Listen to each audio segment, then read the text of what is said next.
Smoke clawed across the pale dawn over Dragonstone, dragging its ashen fingers through veils of widening mist. A hush lingered, a suspension between charcoal-gray sea and iron-hard sky, where nothing yet moved except the reluctant wheeling of gulls. The castle's ramparts crouched like a brooding reptile, scales of wet black stone slick with night's last dew, and in the courtyard below the chill stung every breath like ground glass. Daenerys Targaryen stood alone on the wind-polished parapet, cloak whipping, silver pale hair plastered to her cheeks, feeling that the island itself had begun to pulse, slow, deliberate, hidden, beneath the soles of her boots. It was not the sea she heard, nor the familiar scrape of volcanic rock. It was a heartbeat. She closed her eyes and tasted brine on her tongue. In the void behind scarlet lids rose distant thunder, rhythmic, resonant, the drumming of some colossal forge beating molten souls into new shapes. With each reverberation her ribs answered, an echo blooming inward with molten warmth. She had heard it first in Meereen, faint as a memory caught in the echo of a pyramid stairwell. Again on the crossing to Westeros, when moonlight silvered the decks and every plank seemed to hum. Now the sound shattered her sleep nightly. It grew louder here, on Black Dragonstone, where the skulls of kings whispered beneath every corridor, and the ghosts of Valyria's doom drifted like sulfur through every shadow. Drogon sensed it too. From his perch atop the highest tower, the dragon's pupils narrowed to obsidian slits, and crimson membranes quivered in some subterranean frequency. He lifted his triangular head, inhaled, and exhaled a gout of pale steam that spiraled, snagged in the updraft, dissolved. The beast was uneasy, and that alone unsettled Daenerys more than winter's teeth or enemies unseen. Her children feared nothing of flesh or steel. When Drogon trembled, she knew the tremor came from deeper strata, root and bone of the world. Footfalls approached, quiet, measured, carrying the faint perfume of parchment and spiced wine. "Your Grace," Tyrion murmured, eyes pinched against the wind. He paused, several paces behind, hands folded in his sleeves. "Another dawn vigil. At this rate the sunrise will start charging rent." She answered without turning. "I dreamt the red mountains roaring. I dreamt the moon split like an egg and bled fire across the sea. When I woke, the sound was still there." She tapped her sternum lightly. "It beats with my heart." Tyrion studied her profile, lines of fatigue drawn fine as etched crystal beneath her eyes. "Dragon lords can be forgiven peculiar nightmares. Conquest has that effect.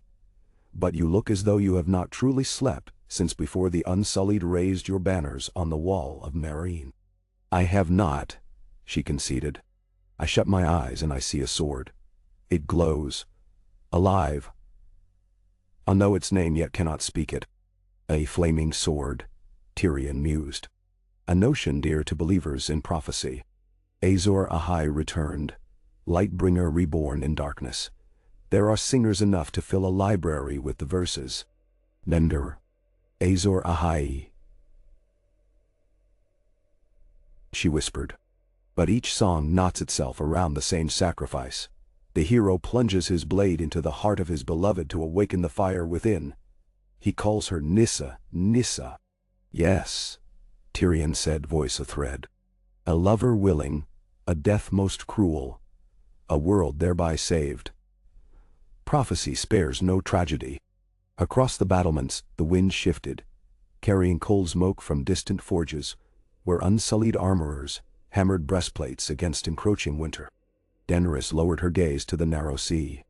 Even now she felt the other heartbeat. Not a memory, not her own. Something else. Vast, patient, centuries deep. "Suppose," she said slowly, Nissa was not merely a sacrifice but a seed." Tyrion raised one brow. "Seeds do not often rise again." "Some do," she replied. "In ash, beneath obsidian towers, warmed by dragonfire." Her hand drifted to her abdomen, where once the growing Rhaego had kicked before death took him. "Blood and fire are fertile earth." "And you believe you might be her reborn," Tyrion said, softer still. "Daenerys of House Targaryen, Stormborn, mother of dragons, and the echo of a woman slain millennia past to forge a weapon against endless night." She said nothing but did not deny it. Beneath her palm, the phantom heartbeat thrummed. 2 lives in 1 cage of bone. Not pregnant. No maester's lamp nor midwife's palm would find an infant quickening. This pulse belonged to a memory older than kingdoms. A raven croaked overhead. Across the yard came Sir Jorah, mail glinting. "Your Grace," he began, then halted, sensing tension. Behind him, Melisandre glided, scarlet robes licking stone. The red priestess's eyes were fever bright. "There is heat within you," Melisandre said, voice reverent. "I feel it from across the yard, as one feels the furnace opening." She extended a hand, though dared not touch. "The Lord of Light stirs." He turns his face toward Dragonstone again. "He may stare as he pleases," Tyrion muttered, "but forgive me if I prefer wine to worship." Melisandre ignored him. To wield Lightbringer once more, the warrior must be forged anew. Some prophets misread the ember's path. We thought the sword would rise in the hand of another. But steel is nothing without scabbard, flame nothing without fuel. Azor Ahai is blade, yet blade is useless without the heart that kindled it. Perhaps Nissa returns first, that the sword may drink her life, and light be born complete. Daenerys' breath caught. She saw a child of lavender eyes and charred hair die in a witch's tent. Her own son, her Rhaego. She felt Khal Drogo's warmth fade under a pitiless sun, Mirri Maz Duur's laughter crackling like brittle wood. She remembered Korath's house of the undying, the blue-lipped warlocks howling as Drogon burned their fetid air. Every loss had steeped her in grief, until grief became steel. Perhaps each blade must temper in sorrow. "Your Grace?" Jorah asked, voice trembling. He saw her expression, the faraway shimmer of tears unshed, and dread tremored his jaw. He stepped forward, interposing himself between queen and priestess. "My queen, prophecy serves poets, not rulers. Let them sing their songs. You are flesh, blood and choice, not puppet to a rhyme." Melisandre's gaze burned brighter. In every age a shadow falls on the world. It was so during the long night, and so it is again. Choose, or be chosen. The fire within you is calling. "Then?" "No." Daenerys looked at her knight. The bear who had walked exile and desert for the fortune of kneeling here now. She looked at Tyrion, a mind sharper than Valyrian steel yet battered by self-doubt and father's scorn. She looked at Drogon. The black leviathan perched against blooming sunrise, wings mantled around collapsed crenels. She spoke slowly, tasting each consonant as though it might turn into prophecy's hook. "I do not bend my life to fate's design. I make fate kneel." Yet even as she declared it, the second heartbeat thundered, triumphant. That night the wind changed direction. Salt spray mingled with distant coal fires, and the dragons refused to eat. Rhaego beat his wings against the cliff face, until splinters of stone cascaded, and Viserion crouched, neck curled, listening to earth rather than sky. Inside the great hall, Daenerys dined scarcely touching food.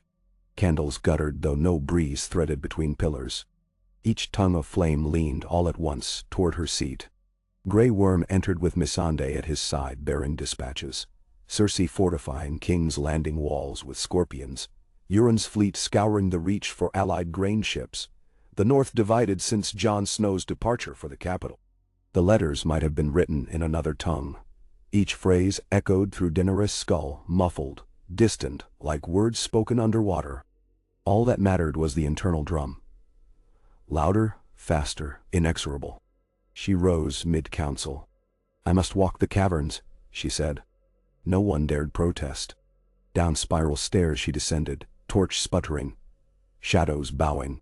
At the mouth of that cavern where old kings carved their sigils into gemstone walls, she felt heat exhale, ancient, living. She ordered the guards to wait outside and stepped alone into midnight's throat.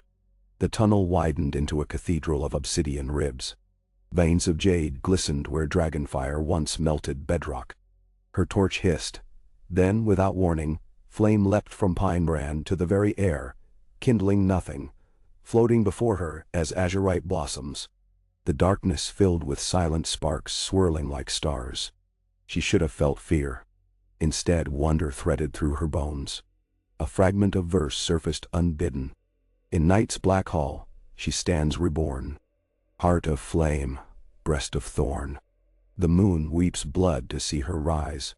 Sword unbound in lover's cries. She did not know its origin, yet the words fitted the cavern as a key. The phantom heartbeat accelerated, matching her own until the two thudded in synchronous crescendo. Between pulses a glow quickened in the deepest niche. DAENERYS lifted her torch. There, half embedded in glossy rock, lay a sword. Its blade appeared forged from shadowed crystal, translucent yet swallowing torchlight whole. No hilt protruded. Instead, the weapon's tang melted seamlessly into petrified vines that bound it to the wall. Runes spiderwebbed across the fuller, faint red, pulsing to the rhythm she felt inside. She reached out, aware that in legend Azor Ahai had plunged Lightbringer into NISSA's beating heart. But here no hero held the sword, only she. Perhaps the roles inverted. Perhaps the blade waited for the heart that once nourished it to reclaim dominion. She laid fingers on obsidian, as smooth as still water. Heat surged, scorching yet intimate, and a scream burst from her throat, half agony, half ecstasy. Every sorrow rang through that contact. Rhaego's corpse, Drogo's ashes, the chains of Astapor's children, the slave markets of Yunkai, the harpy masks dripping blood upon Mirien's pyramids. Each grief funneled into her like molten ore filling a mold. The wall shattered. Black shards clanged, dust whirled. Her torch blew out, but the cavern blazed with crimson light pouring from the sword, now naked in her grasp. No leather wrapped its grip. Her palm closed around living flame that licked, but did not burn. Tears scalded her cheeks in rivers. She was weeping for every dead lover, child, friend, for entire cities burned and fields sown with skulls. Yet at the same time, she was laughing. On the beach above, the night exploded into radiance. Drogon roared, wings beating the sky into tattered sunset. Rhaegal and Viserion answered, and their throats belched golden fire toward stars still hidden beneath horizon. Unsullied dropped spears, shielding eyes. The castle windows shone as though dawn had erupted inside them. Tyrion reached the cavern mouth moments later, breath ragged, boots slipping. He saw her silhouetted against a furnace. The blade she raised blazed so fiercely its light drove his eyes to tears. Beside him Melisandre fell to her knees, face uplifted, mouth shaping silent prayer. "Daenerys," Tyrion shouted, fear and awe entwined. "Daenerys." She turned. In that searing glow, her pupils were pinpoints within a maelstrom of liquid quicksilver. The sword hummed like a living throat, note descending until it harmonized with the earth's deep pulse. When she spoke, her voice was, and was not her own. "The night falls again," she whispered. "Light must rise to meet it. I have been heart and seed, blood and cradle. Now, I become the blade." Tyrion staggered. "What does that mean?" She looked beyond, through walls, beyond flesh. Azor Ahai will come. He will seek the sword. But first, the sword must remember its heart. At her feet, the cavern floor cracked, lava veins spidering outward. She walked unscathed across molten seams, each footprint fading from ember to ash. Above, Drogon wheeled, following her light like a wanderer tracking a lodestar. When she emerged beneath the open sky, the night bowed. Every candle in the keep flared. The sea mirrored fire so pure it seemed the horizon burned. And far to the north, beyond rivers frozen under moonlight, in keeps where no dragonfire had burned for centuries, men and women stirred from restless sleep. They felt a warmth creep beneath wolf pelts and bearskins, a memory of summer long slain. Children awoke, crying for light. The dead, buried shallow in windswept barrows, heard another rhythm than winter's hush, a calling both dreaded and adored. Beyond the wall, where white winds carved cathedrals of ice, blue eyes blinked. Frost cracked, brittle as spun glass. In the silence that followed, A figure cloaked in folds of storm lifted its gaze southward. No words arose, but frost clouds coiled from its parted lips, forming a pattern older than tongues. An answer to a challenge, a promise of night's dominion contended. Back in Dragonstone's courtyard, DAENERYS raised the sword skyward. Its flame bent like a living ribbon, weaving with Drogon's exhaled fire until dragon and weapon sang one note. The combined blaze pierced cloudbank and touched the cold, sharp stars. She lowered the blade slowly, her chest heaving. In that moment, Tyrion saw not only a queen or conqueror but, alarmingly, a sacrifice walking, breathing. He wondered if prophecy remained prophecy when the woman at its center wielded it like a whip. Could one be both victim and victor, both furnace and fuel? At last, the light dimmed to bearable glow. DAENERYS turned to her gathered host. Unsullied Dothraki, Northmen, Exislavs, and freed folk alike fell to one knee, faces pale with wonder. Even Jorah knelt, sword planted, head bowed, not in fealty alone, but in reverence to something he could not name. She spoke, voice raw but steady. The long night gathers. It does not fear crowns, nor banners, nor walls. It fears only flame's refusal to die. She lifted Lightbringer. The name came unbidden, though the runes upon its fuller had whispered another, older title. And the weapon guttered, then settled into smoldering heartbeat. I will not be cut down to kindle another's glory. I will be the fire that walks. Let those who follow me carry torches enough to blind the ice. Then, a murmur like wind through wheat rippled the assembly. Men rose with tears in hardened eyes. The Dothraki beat arcs against leather shields. Unsullied slammed spear butts on stone. Northmen shouted oaths old as first men. From every throat poured one name.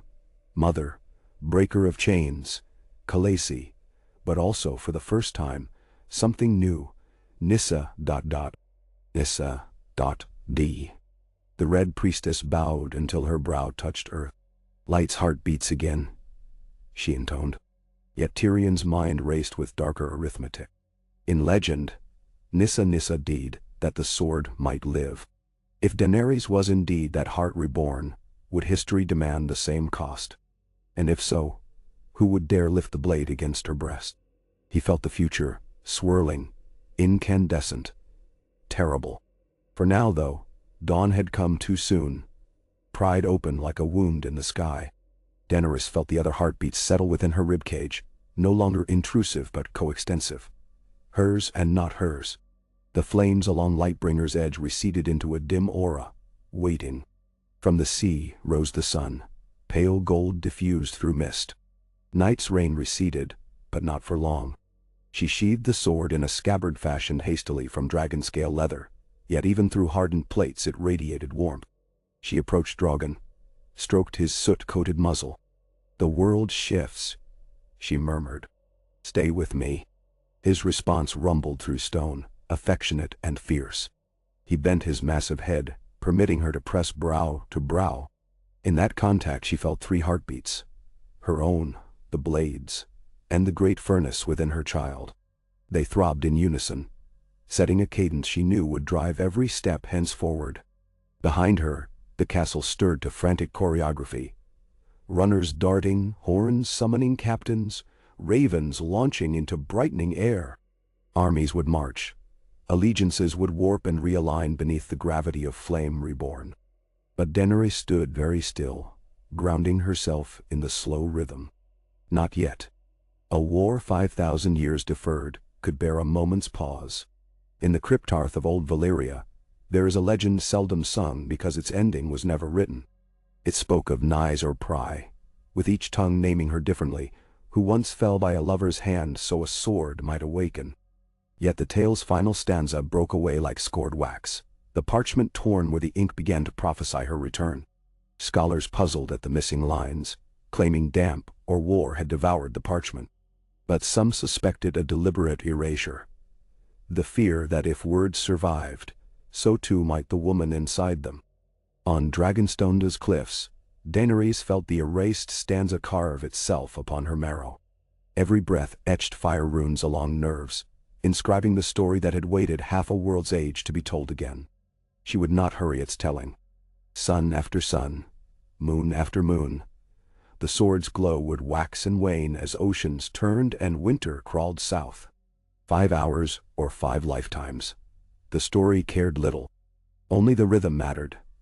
That deliberate, patient thunder rising from deep places, forging time into a blade no night could swallow. The first candle burned out. Wind keened over battlements, carrying on its back the scent of snowfields 1,000 leagues away. DAENERYS inhaled and tasted both salt and frost, realms of fire and ice converging on her tongue. She smiled, a small, secret thing, and turned toward the path descending into the castle's heart, where maps awaited redrawing and banners awaited flame. The story's first spark had been struck. The forge would burn long.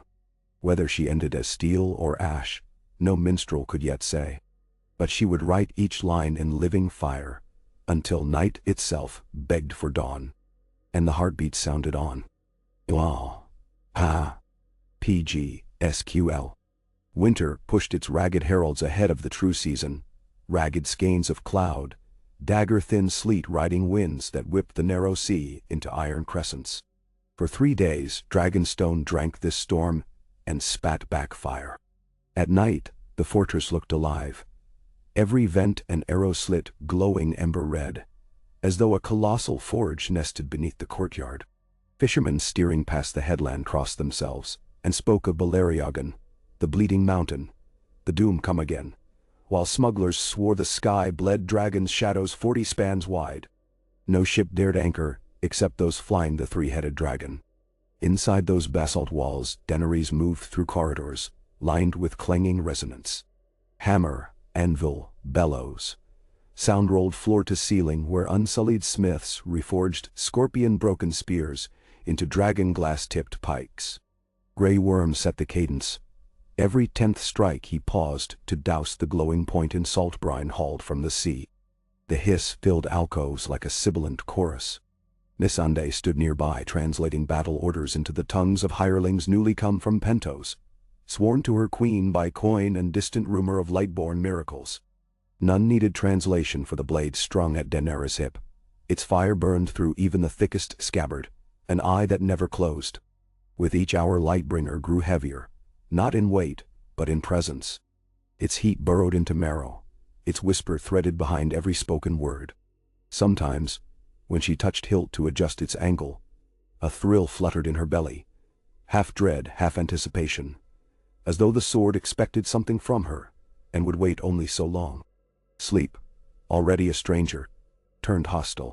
When she managed an hour's rest, visions crowded over her, marchers on fields of ice, spears sprouting hoarfrost, cities wrapped in night, every hearth cold, a distant shape walking, blue fires guttering in hollows where eyes should dwell. But mingled with terror came triumph.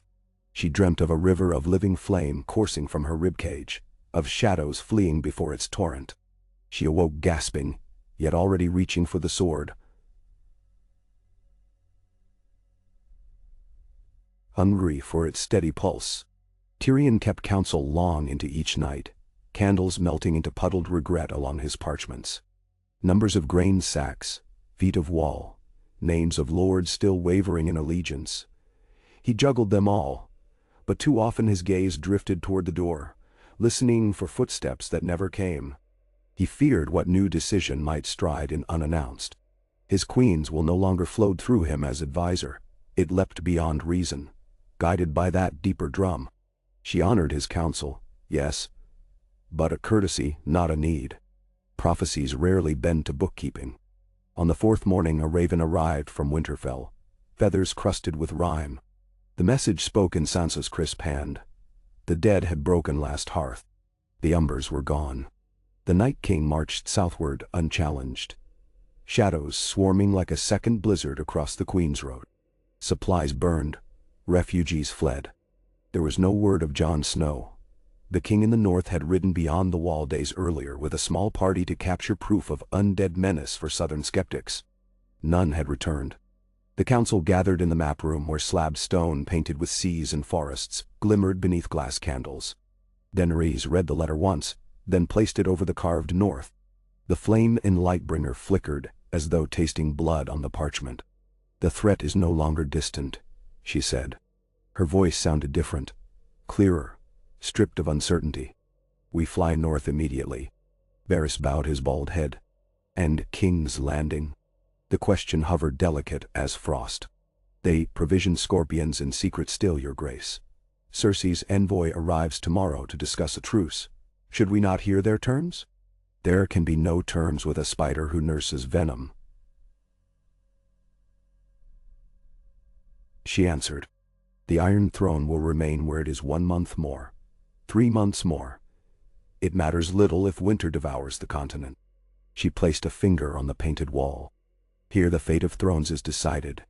"Supply lines," Tyrion began. "Will follow," she cut him. "Dragons travel faster than wagons. I ride first. I will see these dead with my own eyes. I will carry fire where night has fallen." The air shuddered, though no door stood open. Melisandre seemed to throb with inner light. "The Lord's will is flame-guided," she intoned. "He calls you to the snowfields, daughter of Ash." Jorah dropped to one knee. "I will ride at your side." Grey Worm's fist struck breastplate. "And I." Daenerys nodded, but a distant sadness swam behind her resolve. "I thank you, my friends, yet dragons outrun horses." She turned to Missandei. "Prepare the scribes. We leave messages for every lord who named me queen. They march north with all haste, or let their lands freeze." Tyrion exhaled slowly. "If we abandon siege preparations, Cersei consolidates allies in the Reach and Stormlands. We may return to face doubled opposition." "We may not return," she answered. "When the dawn and kingdoms follow of their own accord." She laid a hand on his shoulder, warm despite the hall's chill. "Hold Dragonstone. If ravens go silent, send the fleet to Eastwatch and burn any ship flying false banners. If Lightbringer shines beyond the wall, guide the realm to that beacon. If it does not," she searched his mismatched eyes, "you must rule until another can." Tyrion's breath hitched, though he masked it with a crooked smile. "Let us aim for scenarios requiring less dwarven rulership and more living queens." She brushed a gloved thumb across his cheekbone, something between affection and farewell, then swept from the room, leaving echoing flame in her wake. Sunset found her atop the highest tower, saddle-strapping Drogon, while Rhaegal and Viserion clawed parapets impatiently. Jorah arrived with a bulging satchel of maps. She waved them away. "No parchment tells a dragon the road." Grey Worm carried a standard of red silk for unsullied vanguard. He would board the first fleet ship at dawn. Daenerys placed her palm upon his shaved head. "Meet me at Winterfell," she said. "Hold fast if I am not yet there." The knight offered final counsel. Wordless, eyes shining with unshed history. She kissed his brow. Then she swung onto Drogon's shoulders, muscle and leather groaning beneath her. The great wings spread. Wind hammered battlements. For one heartbeat she looked back at the keep, its towers awash in molten glow, men scurrying like sparks across courtyards. Then she clamped knees. Drogon launched. The first stroke of wings threw men against walls. Viserion shrieked skyward. Rhaegal hammered after. In one breath, Dragonstone fell beneath them. The sea hurled froth against basalt cliffs, and the night opened ahead, immense and black. Lightbringer's sheath glowed at her hip, carving a faint red trail through the rushing cold. Above clouds, the storm stilled. Moonlight painted the 3 dragons silver. Daenerys' cloak snapped, but she felt warmth from sword and beast radiating through leather. Below, the world blurred. Glimmering watchfires dotting the King's Road. Black rivers shining like ink under starlight. She wondered whether anyone looking skyward saw them pass and dreamed of omens. Hours melted into wind. Dragons tire slower than horses, yet even scaled titans feel fatigue. When mountains sprouted on the horizon, white caps glimmering. Peaks of the Vale and Fingers, they spiraled down a rocky outcrop to rest. Viserion curled tail around paws, belly heaving. Rhaegal sniffed dry brush, then loosed a spurt of pale flame, singing the scrub into warmth. Drogon lay like a toppled tower, wings half-mantled, his furnace heartbeat sensing with Lightbringer's ember. Daenerys dismounted stiffly, knees trembling from hours astride tendon and scale. She walked to the cliff's edge. Night pressed silent but for distant wolves. Somewhere far north that keen would be drowned by colder throats. She drew the sword. Nothing else matched its light. Its flame breathed without smoke. A stream of argent, shot with carnelian. She lifted it, wondering whether Jon Snow still breathed that frigid dark. Pang struck. Sharp, sudden, unsheathed far deeper than prophecy's call. She had never named what might grow between them, but the space his absence carved inside her felt identical to the hollow that once held Rhaego. Lost shape to a new possibility. She whispered into the wind, a single word that could mean brother, lover, stranger, King Gotti. No answer. She sheathed the blade. Sleep pressed upon her, but even Dragon's Rest offered no quiet. Visions churned again. A field of weirwoods blooming black hands instead of leaves, each finger aflame, each face weeping molten sap. A man with shadow for armor strode between them. In his gauntlet burned a spear of glacial light. He looked upon her and smiled without lips, without warmth, without life, and all torches died. She jolted awake under pre-dawn violet. Slick with sweat, despite frost around her lashes. The dragons stirred, sensing tremor through her frame. They launched at gray dawn. Mountains slid under wings, then the trident of rivers glinted. She glimpsed burned farms near Harrenhal, Cersei's raiders scouring rebels. But the world fell away again.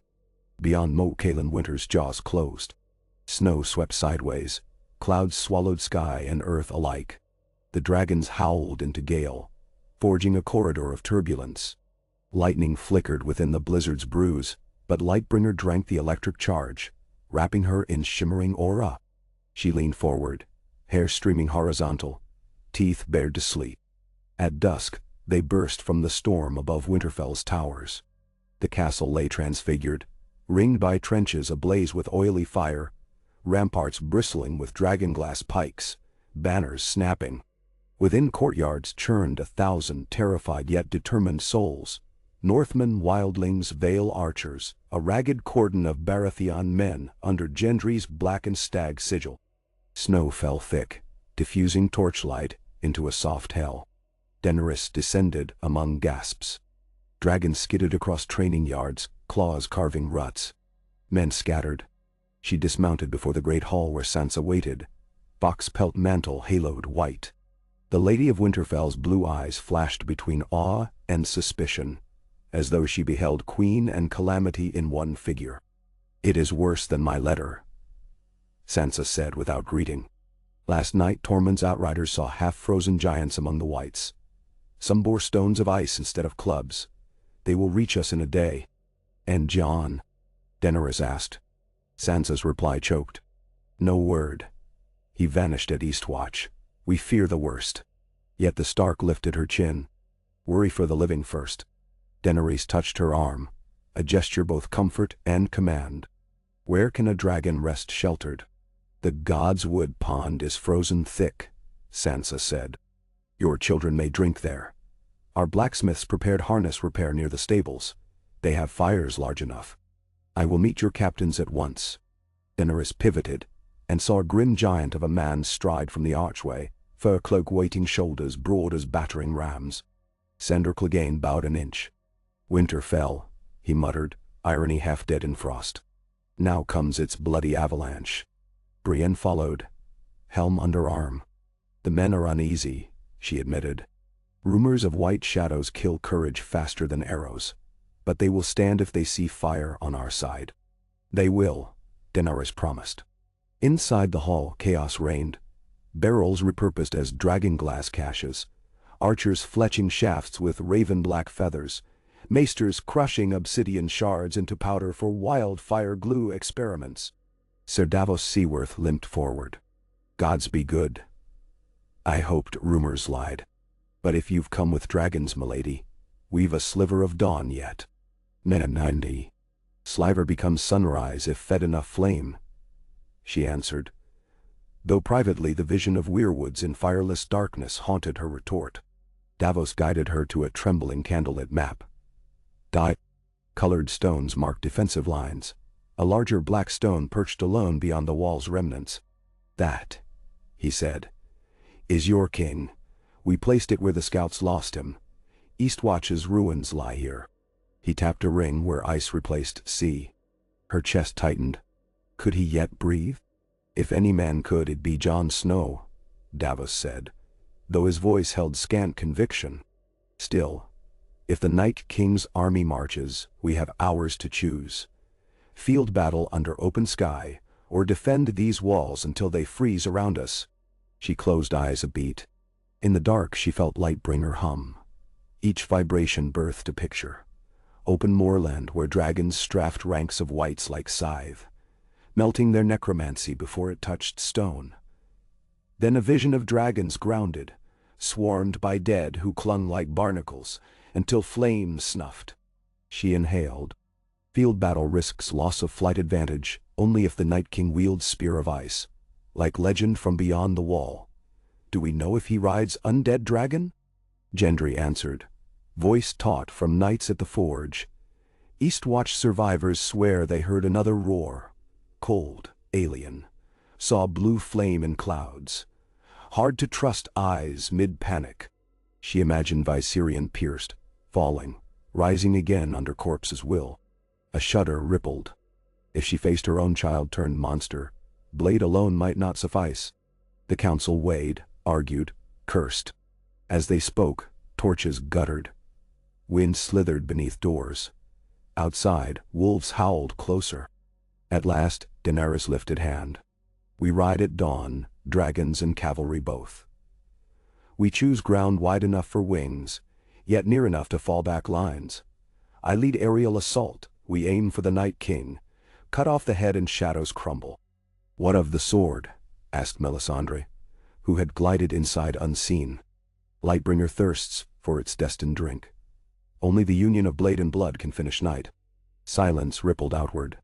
Eyes fixed on the Red Woman, then beyond, to Daenerys' hip. Sansa's brows knit. She joined the hush.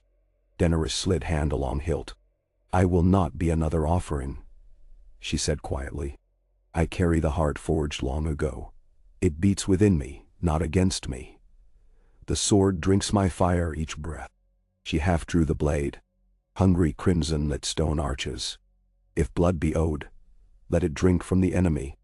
Melisandre bowed her head, yet some shadow of puzzlement stirred her lips. Sansa's voice cut next. "We have scarce hours to muster. I will steady the walls." "And I," Brienne said. "I'll keep men from pissing themselves," Sandor growled. Plans broke into motion. Messengers sprinted across courtyards, bells clanged, wolves barked. Daenerys stepped outside into snow, thick enough to choke torches. Still Lightbringer's halo cast red across swirling white. Dragons rustled wings in godswood shadows, uneasy among alien trees. She approached Drogon first, pressing forehead to scale. He smelled of smoke and pine sap. He too sensed night's nearness. His rumble vibrated through her sternum. Rhaegal's nostrils steamed. Viserion's gold eyes flicked restlessly north, as though listening for distant kin. Moon crowned the sky before she left them. In a solitary tower chamber she tried to sleep. Visions seized her immediate. This time she saw Jon battered, armor rimed with frost, torch guttering. He dragged a half-dead wildling across shattered ice, while skeletal bears stalked behind. Above, something enormous beat wings of jigsawed night. She reached for him, woke clawing empty air. Sweat froze on spine. Pre-dawn horns pierced gloom. Armies formed two files beyond gatehouses. Left flank of Knights of the Vale, astride shaggy river-run destriers. Right flank of northern infantry interspersed with wildling berserkers. Baratheon forged warhammers glinted black. Archers lined trench mounds ready to light dragonglass arrowheads. Dragons stamped along ridge, backs fitted with new iron stirrups and saddle ties hammered through the night. Daenerys donned white and scarlet leathers, hair braided round a circlet of dragonbeak clasps. She girded Lightbringer. At stables, She hailed the lines. Speech seemed futile. Words dissolved on wind. She instead drew the sword high. Its blaze carved a pillar of sunrise before its time. A roar thundered not from her but through her, Drogon's call echoing deep lunar caves. And men shouted back, hearts kindling. She mounted. Brienne hoisted stark banner, Gendry hefted hammer, Sandor slung greatsword across burnt plate. Davos clasped hilt, the one hand shook. Trumpets cried. Gates yawned. Columns marched into ghost-pale land where dawn barely bled color through clouds. Northward, horizon boiled. A storm rolling wrong. Edges too straight, core too cold, thunderless yet roaring with a million clacking teeth. Sky battle began before first clash of steel. The storm vomited shapes. Wyverns stitched from rime. Birds of prey skinned in hoarfrost. Whirlwinds of snow swirling into spears. Dragons met them in bloom of flame. Rhaegal melted an ice wyvern to steam. Shards rained. Viserion snapped undead bats midair. Drogon lunged for open path. Daenerys leaning forward, blade extended, cutting wind. On ground, Vale Knights collided with white cavalry. Ghastly riders astride decomposed elk doughty. Arrows hissed, tips bursting blue-white within zombie chests. But whites felt no pain. They clawed through gaps, dragging men into drifts. From her height Daenerys glimpsed patches of chaos swelling like rot. She scanned for Night King. Her eyes caught a fissure in the blizzard, a ridge of ice rising like a frozen wave. At its crest stood a single figure clad in crystallized armor, cape of snow serpents twisting. Behind him towered a shape with dread familiarity, a dragon corpse stitched in luminous blue, wing membranes torn, bones laced by frost. Viserion's counterpart, maybe once Viserion, now glared with pits of azure flame. Pain lanced through her chest, but vengeance blazed hotter. Drogon roared, shooting toward the ridge. Undead Viserion answered with torrent of sapphire fire. Drogon rolled, the beam missing by dragon length, searing snow to vapor. Daenerys clung tight, hair burning where heat licked. She felt Lightbringers singing, demanding to be thrown, to pierce the sky. She steadied impulse. She must aim for the king himself. The Night King raised one hand, and a spear formed in its grasp, ice clear as diamond. He cocked, aimed. Time stuttered.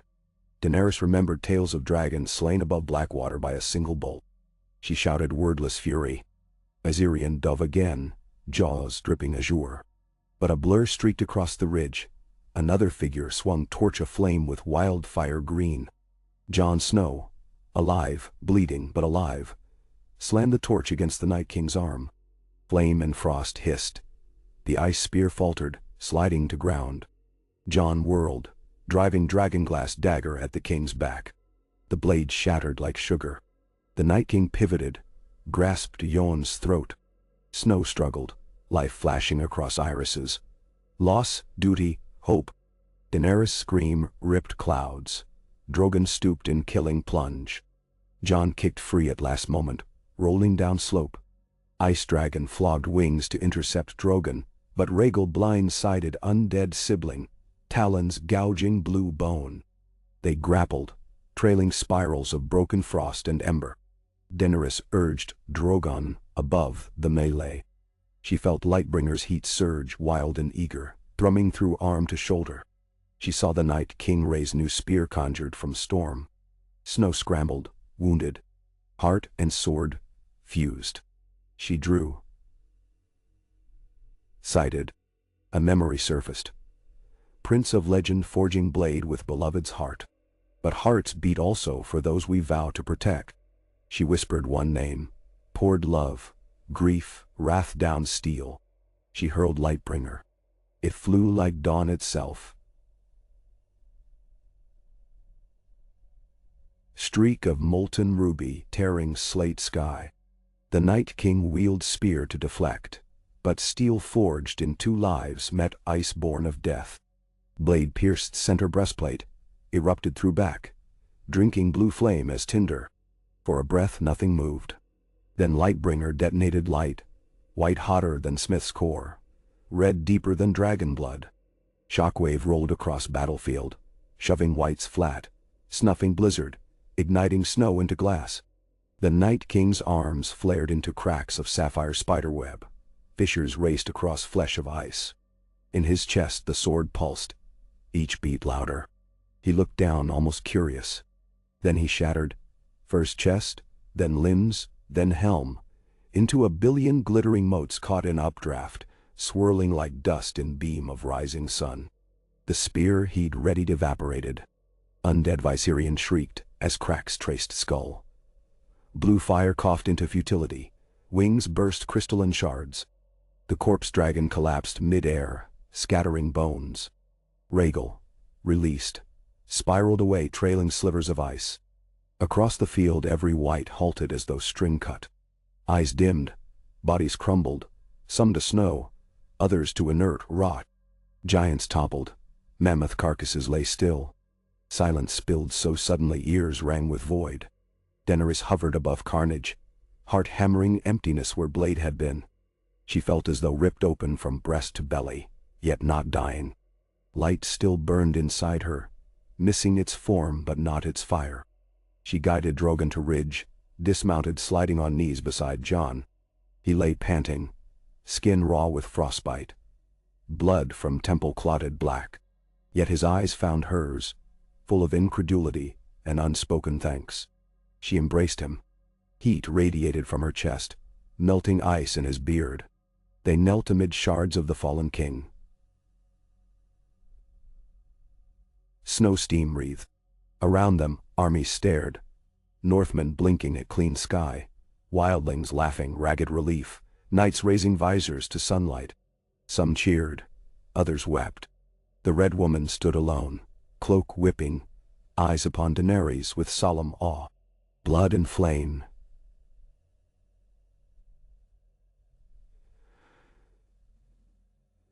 She whispered.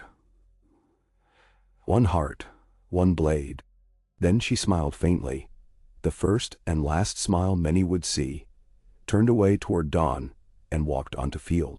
Her form faded, cloak unraveling into red leaves caught on wind, scattering until nothing remained.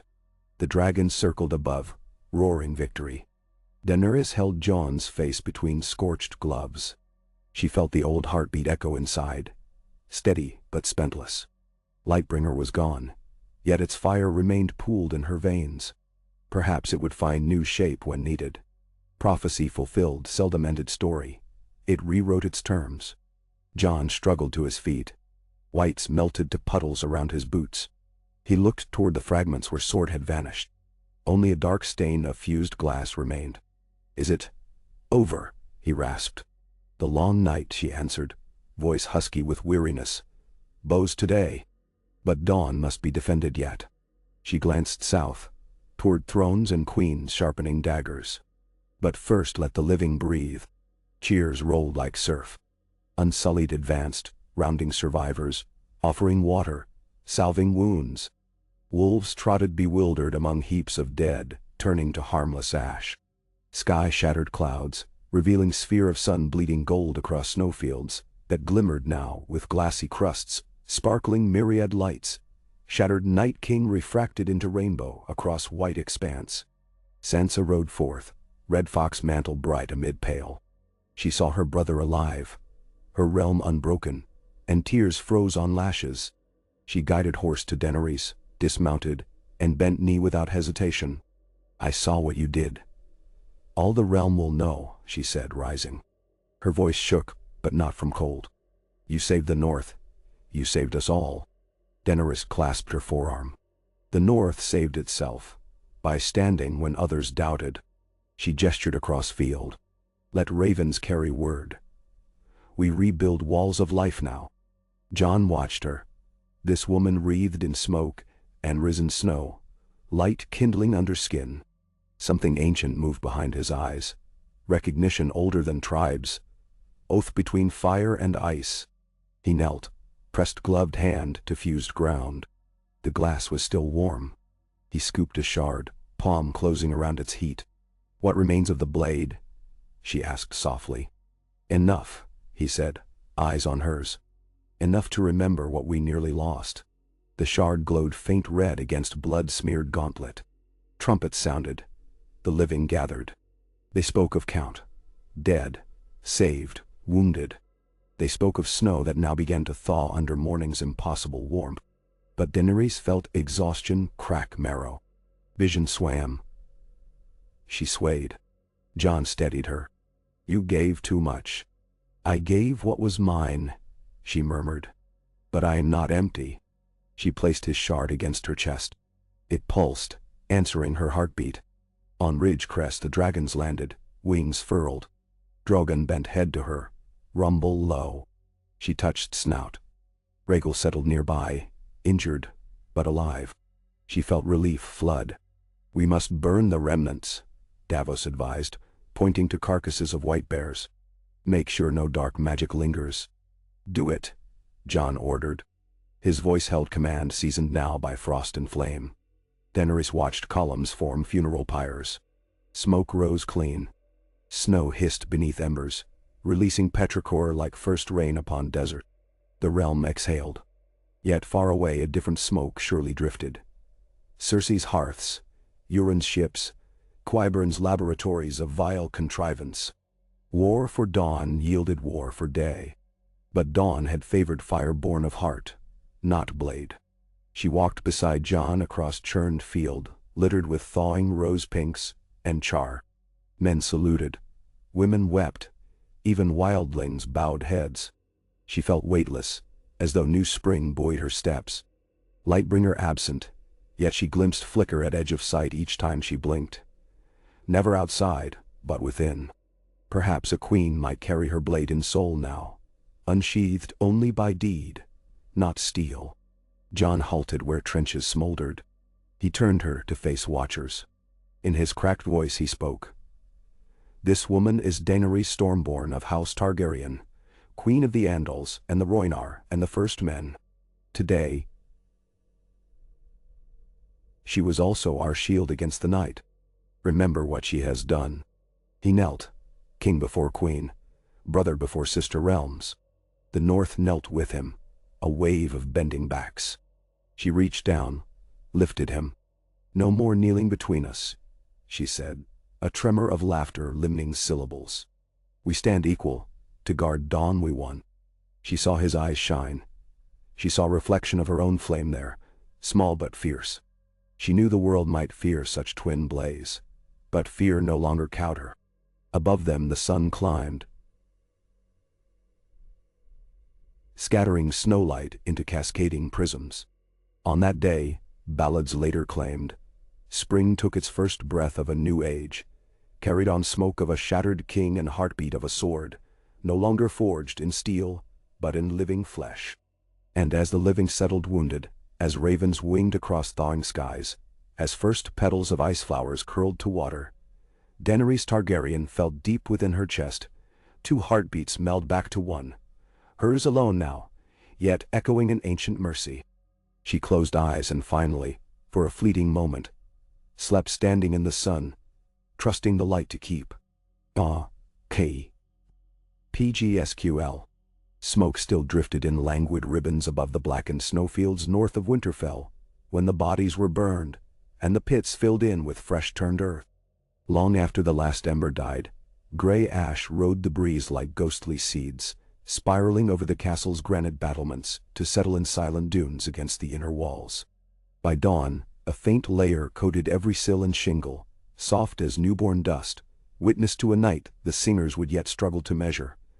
The battle that bled darkness from the world, even as it scarred the flesh and memory of every soul who survived it. Daenerys woke beneath those pale drifts.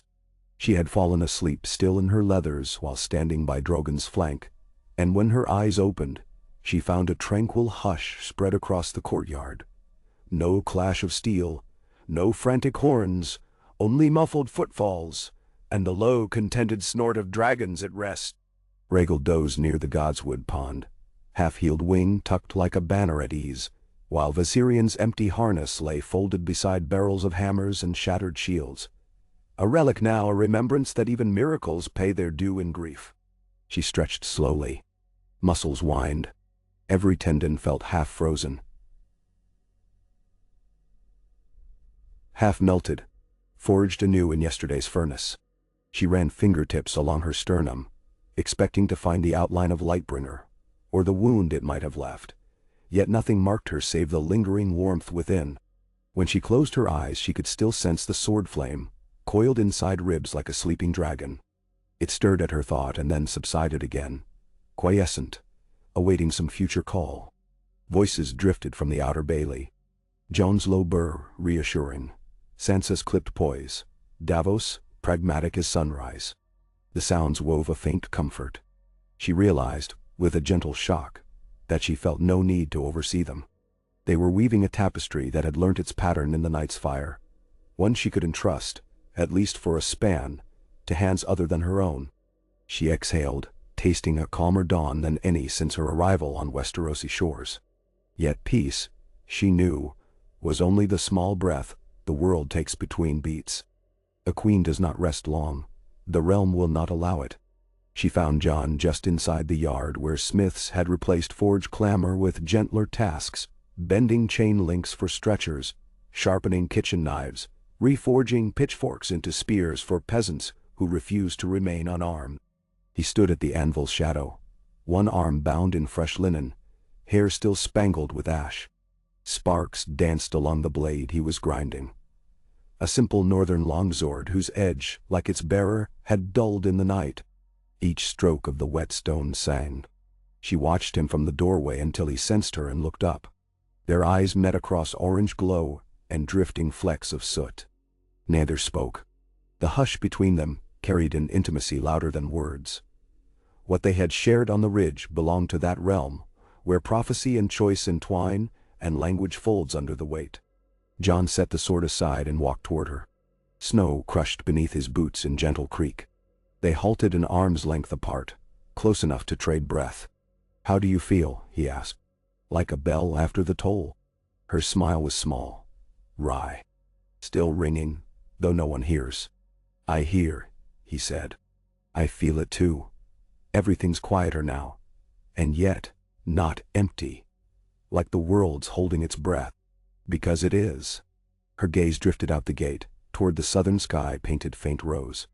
The world hasn't known a dawn without the Night King's shadow in 8,000 years. It waits to see what fills the space left behind. Menawine. He studied her profile, the wind teasing silver-white strands across her cheek. "I'd name hope," he said. "But hope's a fragile scaffold, and men are impatient builders. They'll throw on stones too heavy too soon. And some would sooner see it crumble than stand beneath anyone else's roof," she said, thinking of the Iron Throne and its venom-gilded occupant. They walked side by side to the battlements overlooking the King's Road. "Daein?" From this height, they saw columns of smoke rising in the far distance where funeral pyres still smoldered, black streaks clawing pale sky. On the fields below, scarlet banners of the Dothraki flapped beside direwolf and stag's heads. A patchwork army at rest. Tents sprouted like mushrooms across the thawing ground.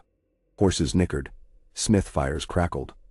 Children who had huddled behind walls now ventured to tug, dashed helm plumes, or chase each other with sticks pretending sword fights. Life, raw and stubborn, unfurled. Jon pointed toward the far fringe where a white pavilion rose, guarded by Unsullied. Grey Worm tends to their wounded with maesters from Old Town. He lost nearly a third holding the left flank. "And the Dothraki?" she asked, dread flickering. "Half returned," he said.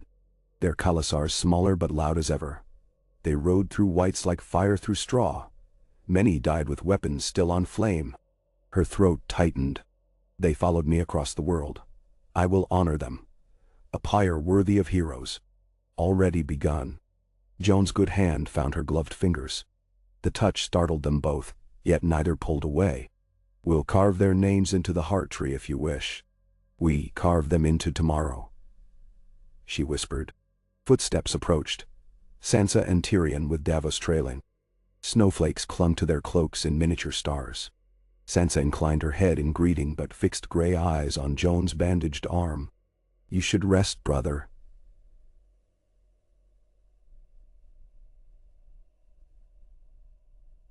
though tenderness softened the rebuke.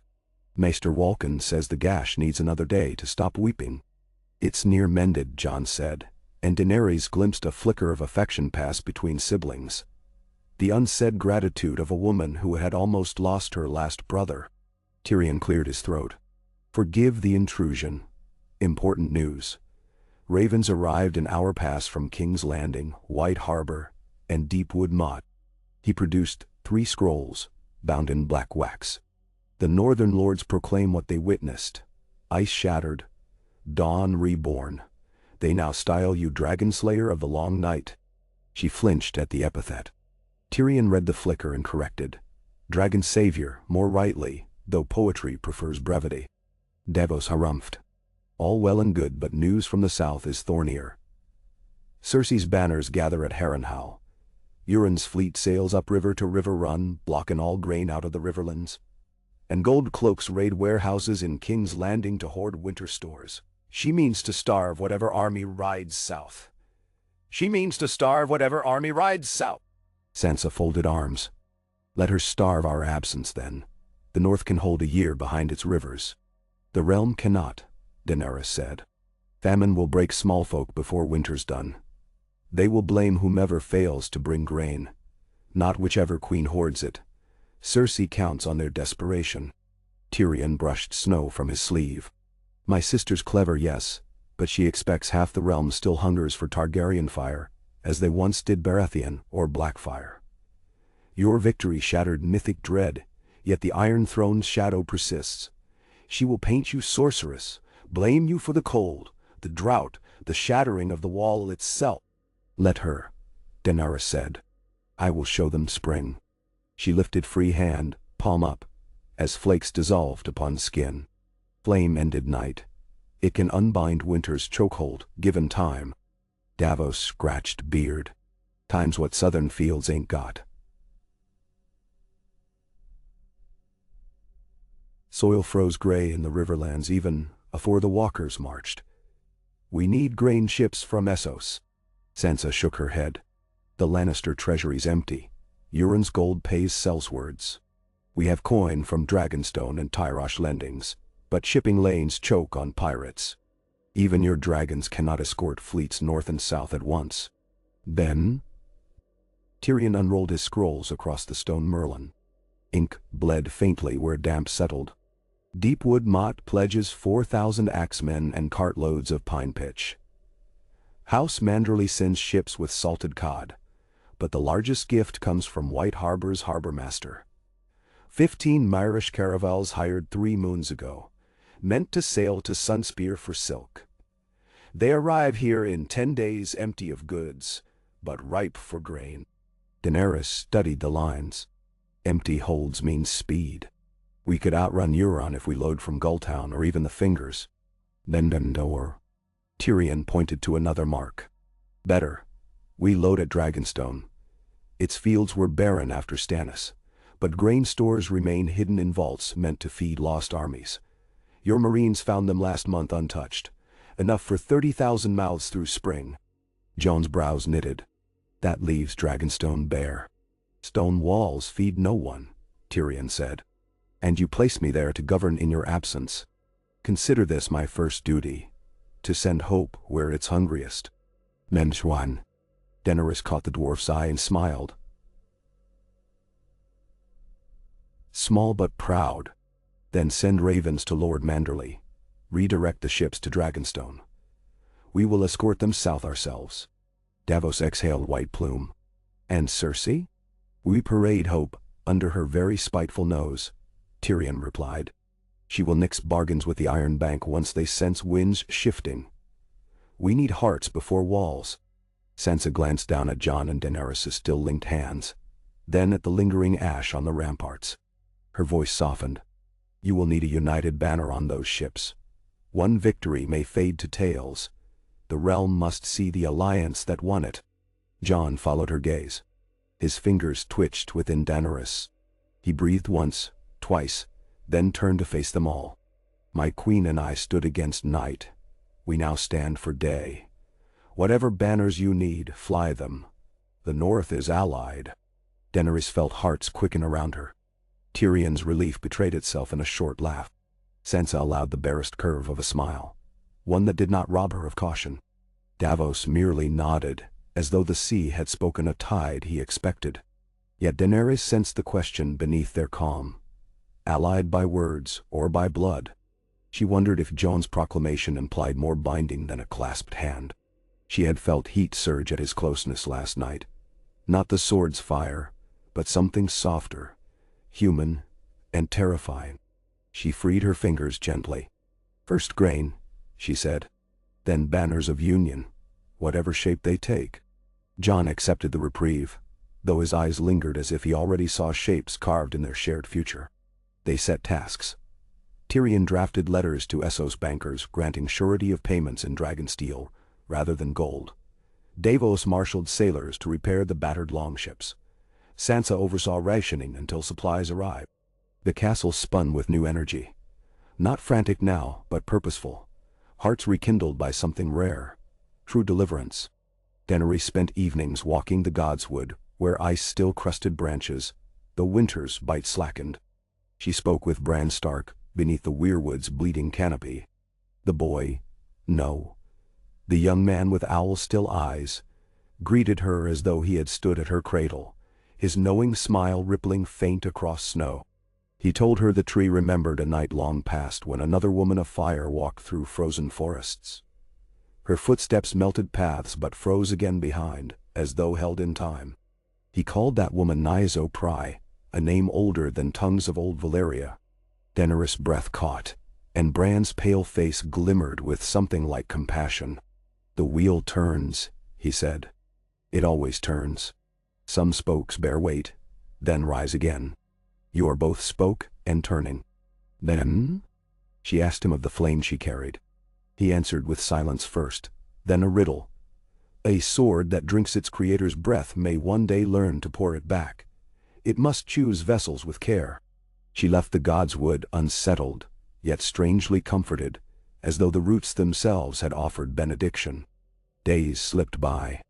Jon trained new levies. Rhaegal recovered. Unsullied drilled in pairs with Northmen to teach spear wall tactics. Tyrion labored over logistic ledgers, until dawn's pale shafts found him napping among ink-stained margins. Davos and Gendry built great braziers to thaw the frozen courtyard each dusk. In their glow small folk sang rough songs of knights vanquishers, weaving Daenerys' name with Jon's, sometimes stumbling over titles, until they shrugged and chose simpler words. Fire and Frost, Lady and Wolf, Dawnbringers. On the 6th day after victory, word arrived that Manderly's caravels had reached Dragonstone. Sea winds favorable. Holds empty. Sails eager. Daenerys called council in Winterfell's hall, now aired of smoke and lined with bright banners newly washed. There she unveiled the plan. She would fly dragons ahead to guard the convoy, while Jon rode south with mixed host to secure the King's Road and rally towns along path. If Cersei sent spies, let them witness unity cutting from two directions, blades of scissor closing on capital. Sansa would remain Lady of Winterfell, with Bran and Arya to govern north. Tyrion would join the fleet and treat once more with Lords of Driftmark and Storm's End. Davos would command the escort of warships. Gendry, newly legitimized as Lord Baratheon, would persuade the Stormlords to submit to Queen and Dawn alike. Arguments rose. Jon balked at leaving her unguarded in dragonflight. Tyrion fretted at splitting their council. Sansa cautioned supply lines vulnerable to Kraken raids. But Daenerys cut through gently. A dragon cannot be caged by fear. She touched Drogon's scale through her glove. Nor a realm healed by standing still. They conceded. Preparations quickened anew. Before dawn on departure day, Daenerys climbed Winterfell's watchtower one last time. Jon found her there. Snow swirling about his cloak like restless spirits reluctant to part. They spoke quietly. "The last time I left these walls," he said, "I rode beyond to fetch a wight. I returned with the living dead chasing. Now I ride south with living hope." She rested palms on the crenel, feeling its stone still warmer than when she first arrived. "You ride with both," she murmured. "Hope and dead. They march in every survivor's shadow. Let the South see them together. Jon turned, expression open and troubled. I once thought the greatest lie was that bastards hold no right to power. Now I know the crueler lie. That lineage alone must dictate allegiance. When men learn who I truly am. Daenerys shook head, hair glimmering unnaturally bright. Who you truly are saved that field. Blood guided your courage, but choice sealed the wound. If truth of your parents emerges, it will not eclipse what you did as Jon Snow. His eyes searched hers, storm gray flecked by morning bronze. He wanted to ask, would she still see him thus when the realm knew him as Aegon Targaryen? But fear of answer kept words lodged behind tongue. Instead he reached into satchel and produced the shard of fused glass he had retrieved from the ridge. Edges shimmered faint red. He offered it. A memory of what we burned. She accepted, turning it in light. Within depths, flickered pale dance of flame, not unlike Lightbringer's ember, though subdued, reflective. She pressed it to sternum. The warmth in her chest flared. The shard glowed brighter, then slowly dimmed again. A fragment of dawn, she said. Think of it if night tries to whisper you. His voice cracked slightly. She traced his bandaged arm, healing yet raw. I will think of you, she answered. Then, surprising them both, she rose on toes and touched lips to his cheek. Light as ash falling. He closed eyes, breath lingering in plume. Hooves clattered in yard below. Horns summoned riders. Daenerys withdrew. It is time. She descended spiral stairs and crossed snow-dusted flagstones to where Drogon crouched, harness gleaming, wings rustling. Rhaegal waited, eager. A spring of green gold within still white world. Unsullied guards formed honor wedge. Northmen lined ramparts to salute. Grey Worm raised fist. Sansa watched from gatehouse with Bran at shoulder, and Arya perched above on parapet like a duskwing ready to leap. Daenerys mounted Drogon, legs steady now from days of rest. Leather straps cinched, clasp buckled. She lifted the fireglass shard overhead so sun fractured through it into rays of rose and ruby. A hush fell, an unspoken vow. Then she thrust it skyward like a banner. Drogon blasted snow and maelstrom. Wings beat. They ascended into crystalline morning, Rhaegal following, their silhouettes crossing Winterfell's towers, like two sentinels of flame. Below, Jon spurred Warhorse, leading columns south. Banners of wolf and dragon twined. Crowds cheered, the sound rolling up the walls like surf on far shores. High above, wind tasted of salt and promise. Daenerys looked down on the world she meant to mend. Rivers dark lines on parchment. Forests frosted silver. Roads looping string between villages, still huddled under winter's mantle. She felt shard warm near heart, pulse echoing. And for the first time since Dragonstow's cavern, she sensed Lightbringer, not as absent blade but as living ember inside her, perhaps waiting until the next forging, when flame must again be given form. Clouds opened. Sea glittered beneath. Already she imagined the convoy below. White sails snapped crisp, holds soon heavy with grain, hope enough to feed a realm made new. Some would hate her for it, some fear, but hunger she knew, respected only the hand that filled the bowl. She leaned into wind. Drogon banked, southeast. The future stretched wide, treacherous, radiant. On its horizon rose King's Landing. Bronze domes, brittle secrets, a throne of swords yet unwed to dawn. Before that city knelt, much would burn. But fire, she had learned, could temper as surely as destroy. She closed her eyes. The heartbeat inside her answered sky. One beat for Nyssa, one beat for Daenerys, yet now fused. Each thundered the same vow. Light shall not falter. Below, men saw dragons fly, and felt warmth spread across their cold-numbed chests. A sensation unfamiliar and thus more precious. They lifted faces to the blaze-etched heavens and whispered,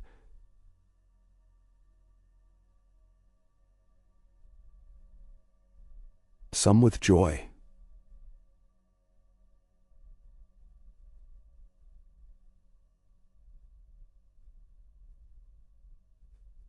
some with dread.